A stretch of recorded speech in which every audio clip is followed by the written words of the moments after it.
Karibuni kwenye mkutano wetu kuelekea kwenye mchezo wa kufuzu kombe la dunia under 17 kwa wanawake, Tanzania dhidi ya Zambia, ambao utachezwa kesho Azam Complex Chamazi saa 10 jioni. Tunaye kocha mkuu wa timu za taifa za wanawake Bakari Mloshime. Coach, kesho mchezo mwingine muhimu dhidi ya Zambia. Maandalizi kuelekea kwenye mchezo wenyewe. Maandalizi yako mazuri. Tumejiandaa vizuri tukitegemea kwamba tutakuwa na mechi ngumu dhidi ya Zambia, lakini kwa upande wetu tuko tayari kwa ajili ya mchezo. Kocha anasema wako tayari kwa ajili ya mchezo wa kesho. Maswali?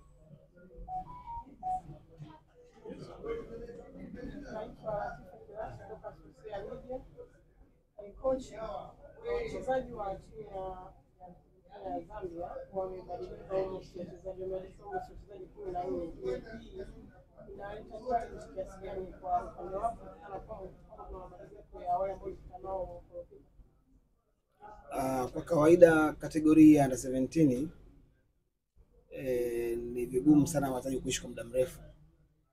Kwa hiyo mabadiliko ni kitu cha kawaida kwenye timu za vijana za chini ya umri huo.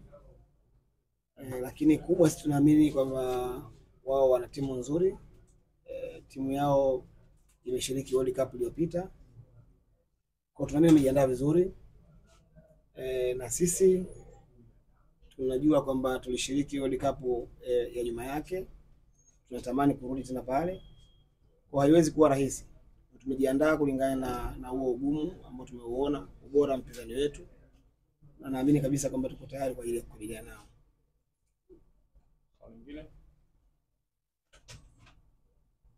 Coach ni kwa hiyo Hamisi kutoka PMTV.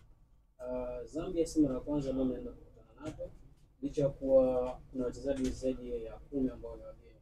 Je, kuna urahisi wote ambao mnaenda kukutana nao katika mechi hii kutokana na watu mnacheza na timu ambayo mnayoizoea?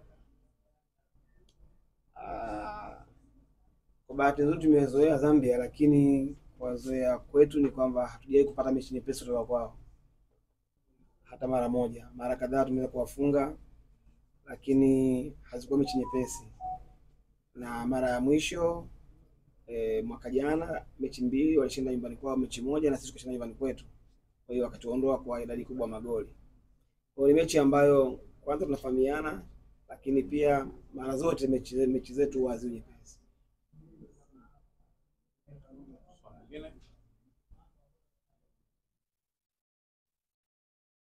Mwingine kwa kocha. Kocha, kesho ni mchezo wa nyumbani na Watanzania ambao wanafuatilia. Hebu zungumza nao.